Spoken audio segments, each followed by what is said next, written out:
जैसे बहुत सारी चीज़ें हमारे बच्चों के एजुकेशन पर असरअंदाज हो रही हैं, वैसे ही एक और जो है वो एक सोशल एस्पेक्ट है या फिर culture affect on our student education. Culture जो है वो हमारे बच्चों की एजुकेशन पर कैसे असरअंदाज हो रहा है, आज हम इसके बारे में बात करेंगे। मैं हूँ अलिशा सलीम और आप देख रहे हैं मेरा चैनल क्लासरूम टू कल्चर। और क्लासरूम टू कल्चर में हम इसी तरह की प्रॉब्लम को डिस्कस कर रहे हैं जो हमारे बच्चों की एजुकेशनल लाइफ को, उनकी सोशल लाइफ को जो है वो इफेक्ट करता है। बात हम कर रहे हैं कल्चर की, तो हमारा कल्चर क्या है? हमारा कल्चर जो है वो नेशनल लैंग्वेज क्या है, हम कैसे ड्रेसेस पहनते हैं, हमारे कस्टम क्या है, हमारी वैल्यूज़ क्या है, ये सारी चीज़ें जो हैं वो हमारे कल्चर में आती हैं। अब कल्चर के साथ साथ हमने जो चीज़ें नई सीख ली हैं उनको हम अडॉप्ट करते जा रहे हैं। मतलब जो मैंने अपनी प्रीवियस वीडियो में बताया कैसे इंटरनेट हमारी लाइफ को जो है वो पूरे का पूरा जो है वो असरअंदाज कर रहा है, इसी से बहुत सारी चीज़ें जो है वो हमारी लाइफ का हिस्सा बनती जा रही हैं। और उसमें हमारी ड्रेसिंग, हमारा उठना बैठना, हमारा स्टाइल, हमारा खाना पीना, वो सब कुछ हमारे कल्चर का हिस्सा बनता जा रहा है। अब जैसे ही बाकी चीज़ें हमारे बच्चों की लाइफ पर असरअंदाज हो रही हैं, वैसे हमारा कल्चर जो हम अडॉप्ट कर रहे हैं या जो वो नेशनली है, कंट्री वाइज जो है, जो चीज़ें या रूल्स बताए जाते हैं, उन सारी चीज़ों को हम एक साथ फॉलो कर रहे हैं। तो इन सारी चीज़ों में जो एक चीज़ हमारे बच्चों की लाइफ पर असरअंदाज हो रही है, आज सिर्फ एक चीज़ को डिस्कस करेंगे क्योंकि ये एक बहुत ब्रॉड टॉपिक है और उसको एक ही वीडियो में शेयर करना इम्पॉसिबल है। लैंग्वेज की बात करते हैं। लैंग्वेज की बात करते हैं कि हमारी नेशनल लैंग्वेज क्या है, हमारी मदर टंग क्या है, और फिर स्कूल में हम क्या रिक्वायर्ड करते हैं या फिर स्कूल हमसे क्या रिक्वायर्ड करता है कि कौन सी लैंग्वेज जो है वो हमने प्रमोट करनी है। ये सारी चीज़ें जो है, अब देखिए 3 तरह की लैंग्वेज जो है वो हमारा बच्चा सुन रहा है, बोल नहीं सकता लेकिन वो सुन रहा है, बोलता है। और फिर जो हम एक और लैंग्वेज उसको सिखाना चाह रहे हैं वो होती है इंटरनेशनल लैंग्वेज। नेशनल लैंग्वेज जो है वो हम सिखाते हैं उनको, बच्चे वो सीख लेते हैं बुक से, क्योंकि वो बहुत ही ज़रूरी हर सिलेबस का हिस्सा होती है, वो हर क्लास का हिस्सा होती है और हर क्लास में कोशिश की जाती है कि उसको पढ़ाया जाए। और दूसरी बात ये है जो मोस्ट इम्पॉर्टेंट अब फोर्सफुली जो है वो हम बच्चों को सिखाना चाहते हैं, वो हमारी इंटरनेशनल लैंग्वेज है इंग्लिश। उस पर बहुत ज़्यादा हम फोकस करते हैं, बल्कि पेरेंट्स की, अब जब भी पेरेंट्स आते हैं वो हमसे कहते हैं जी हमारा बच्चा इंग्लिश नहीं बोल रहा, हम चाहते हैं हमारा बच्चा इंग्लिश बोले। और स्कूल में भी हम ये कंप्लेन करते हैं कि भाई स्कूल में तो हम इंग्लिश बोलते हैं, टीचर्स इंग्लिश बोल रहे हैं, प्रिंसिपल इंग्लिश बोलता है, बच्चा इंग्लिश नहीं बोल रहा, क्या प्रॉब्लम है? तो प्रॉब्लम यहाँ पर ना पेरेंट्स को समझ आती है और ना ही टीचर को समझ आती है, लेकिन प्रॉब्लम जो है वो यहाँ पर बच्चे इसमें यहाँ पर जो है वो इनोसेंट है, वो जो है वो गिल्टी नहीं है। क्यों? क्योंकि बच्चा जो है वो अभी इतना सेंसिबल नहीं हुआ कि वो जो लैंग्वेज पहले से सुन रहा है, जो पैदा होते उसके कानों में आसपास लोग बोल रहे हैं, उसको एकदम से छोड़ के वो लैंग्वेज जो है वो बोलना शुरू कर दे जो हम जो है फोर्सफुली उसको सिखा रहे हैं। इन सारी चीज़ों के लिए टाइम लगता है बच्चों को सीखने के लिए, लेकिन हम चाहते हैं कि बच्चा आते ही स्कूल में, हमने जी इतनी फीस इस वजह से पे की स्कूल की, हमने इसका नाम सुना स्कूल का, हमने स्टैंडर्डाइज स्कूल में इसलिए भेजा है कि हमारा बच्चा जो है वो इंग्लिश बोलना शुरू कर दे। अगर आप चाहते हैं कि आपका बच्चा इंग्लिश बोलना शुरू करे या फिर नेशनल लैंग्वेज से हट के, आपकी मदर टंग से हट के, यानी घर पे अगर आप पंजाबी बोलते हैं, स्कूल में बुक्स में नॉलेज जो है वो उनको उर्दू का दिया जा रहा है या फिर बाकी की बुक्स जो है वो इंग्लिश में है, तो इंग्लिश में वो सिर्फ पढ़ रहा है, उसको सुन नहीं रहा, उसको बोल नहीं रहा। क्लास में टीचर जो है वो कितनी देर इंग्लिश बोलेगी, या फिर वो स्कूल में प्रिंसिपल के सामने कितनी देर वो इंग्लिश में लेक्चर सुनेगा, फिर जब वो घर पे जाएगा वो वही लैंग्वेज सुनेगा जो आपकी अपनी मदर टंग आप घर पे बोलते हैं। तो यहाँ पर जो है ये सारी चीज़ें कल्चरली हमारे बच्चों को अफेक्ट कर रही हैं, उनको फोर्सफुली जो है वो हम ये कह रहे हैं कि भाई आप जो है वो इंटरनेशनल लैंग्वेज बोलो, हम सिखा रहे हैं आप बोलो। लेकिन जब तक प्रैक्टिकली जो है, इसके लिए सिर्फ टीचर्स ही नहीं, आपके घर का एनवायरनमेंट जो है वो बड़ा इफेक्टिव होना चाहिए।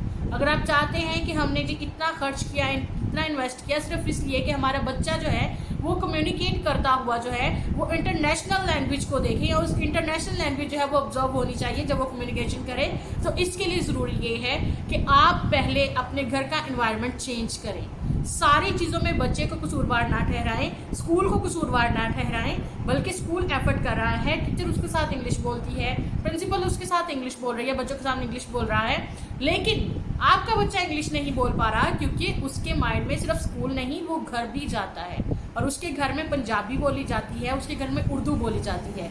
ये दोनों चीज़ें जो हैं, जब बच्चा दोनों लैंग्वेजेस को देखेगा, सुनेगा, ऑब्जर्व करेगा, तो फिर वो कैसे जो है वो तीसरी वाले को एक्सेप्ट जल्दी कर सकता है, वो कैसे अडॉप्ट कर सकता है थर्ड लैंग्वेज को, जो कि इंटरनेशनल लैंग्वेज है।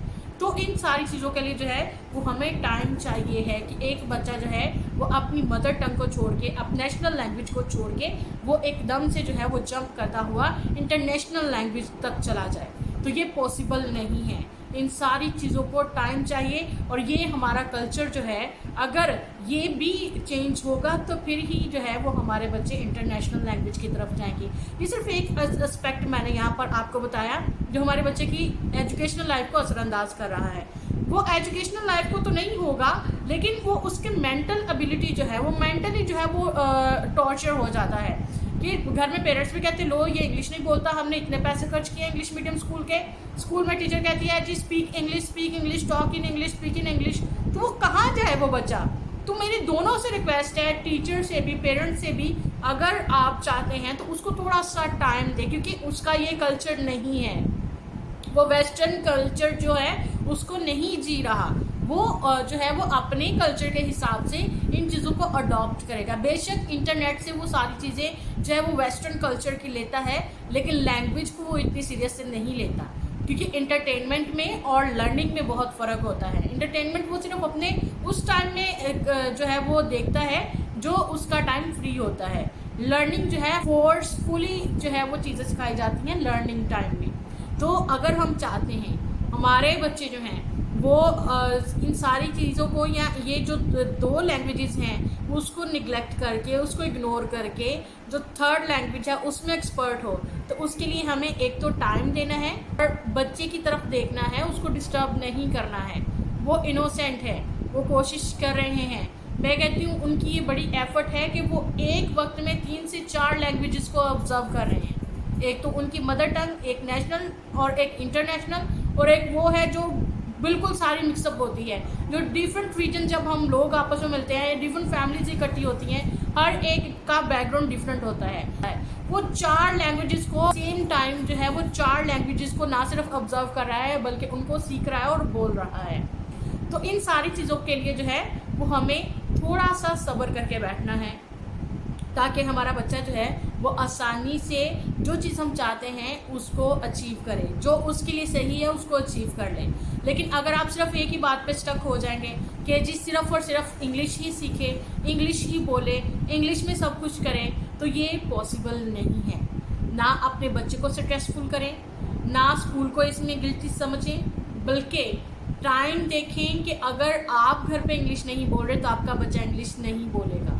अगर आप बोलेंगे तो वो बोलेगा, लेकिन हम में से हर कोई घरों पे जो है वो इंग्लिश नहीं बोलता, फैमिली में इंग्लिश टॉक नहीं होती है, वो हम अपने फैमिली माहौल में होते हैं। इसलिए अगर हम जो है वो नहीं फैमिली टॉक में अपनी मदर लैंग्वेज को भूल सकते, तो फिर एक बच्चा जो है वो कैसे सडनली अपनी मदर टंग को छोड़ के, अपनी नेशनल लैंग्वेज को छोड़ के एकदम से इंटरनेशनल लैंग्वेज को वो कैचअप करेगा। तो मेरी ये तमाम पेरेंट्स से रिक्वेस्ट है कि प्लीज़ बच्चों को थोड़ा सा टाइम दें, स्कूल को इसके लिए गिल्टी फील ना करवाएं कि जी हमने इतने सारे पैसे पे किए, इस स्कूल के का नाम सुना, यहाँ एडमिशन दिलवाया, हमने इतना इन्वेस्ट किया, लेकिन हमारा बच्चा तो अभी भी इंग्लिश नहीं बोलता। और 1-2 क्लासेस के ही होंगे तो कहेंगे कि हमारा बच्चा इंग्लिश नहीं बोलता। आप अपना कल्चरल इन्वायरमेंट चेक करें कि वो कौन सा है। हमारा कल्चरल इन्वायरमेंट क्या हमारे बच्चों को जो है वो इतनी जल्दी रेडी कर रहा है इस चीज़ के लिए? It's not possible. तो अगर आप लोगों में से कोई ऐसा है जो डेस्परेट है अपने बच्चे के लिए कि हमारा बच्चा फ़ौरन जो है वो जंप करता हुआ इंटरनेशनल लैंग्वेज पे पहुंच जाए, तो मेरी ये वीडियो प्लीज़ उसके साथ ज़रूर शेयर कीजिएगा और उनसे रिक्वेस्ट करिएगा कि प्लीज़ अपने बच्चों पर टॉर्चर करना बंद करें। आप इन्वेस्ट कर रहे हैं, हम आपके उन सारी ख्वाहिशात को, डिज़ायर्स को समझते हैं, उसकी रिस्पेक्ट करते हैं। मैंने और आपने मिलकर बच्चों के लिए काम करना है, तो हमें ये नहीं करना कि हम उनकी लाइफ को स्पॉइल कर दें, उनका सुकून जो है उसको ख़राब कर दे। क्योंकि जो बच्चा इंटरेस्ट के साथ नहीं पढ़ेगा, स्टडी नहीं करेगा, तो वो कभी भी आगे नहीं बढ़ पाएगा। एक टाइम आएगा कि वो बर्डन फील करेगा, और जब वो इंडिपेंडेंट हो जाएगा, जब वो खुद इंडिपेंडेंट होने के लिए आपको और उन तमाम वैल्यूज़ को छोड़ देगा जो आप उसको देना चाहते हैं। तो और इंतज़ार करेगा, और टाइम टू टाइम आपका बच्चा जो है, जो उसमें ग्रेजुअली चेंजेस आ रही हैं, उसकी लैंग्वेज को सिर्फ ऑब्जर्व करें कि क्या इस स्कूल में आने के बाद उसकी लैंग्वेज में जो है वो इम्प्रूवमेंट हुई है, क्या वो उन वर्ड्स को यूज़ कर रहा है जो वो स्कूल से सीख के आता है। अगर ये सारी चीज़ें टाइम टू टाइम या ग्रेजुअली चेंजेस आ रही हैं, तो देन कॉन्ग्रेचुलेशन, फिर आपकी इन्वेस्टमेंट वेस्ट नहीं हुई। लेकिन जस्ट आपको थोड़ा सा टाइम चाहिए, थोड़ा सब्र चाहिए, थोड़ा इंतज़ार करना है। आपने अपने बच्चों को टॉर्चर नहीं करना, और ना ही आके स्कूल में जो है वो टीचर्स को स्ट्रेसफुल करना है कि भाई आप क्या करते हैं स्कूल में, बच्चों को इंग्लिश बोलना नहीं आती है। Thank you so much. मेरी वीडियो को लाइक कीजिएगा, शेयर कीजिएगा, और मेरे चैनल को सब्सक्राइब कीजिएगा, और मेरी वीडियो को देखते रहिएगा। Thank you so much. God bless you.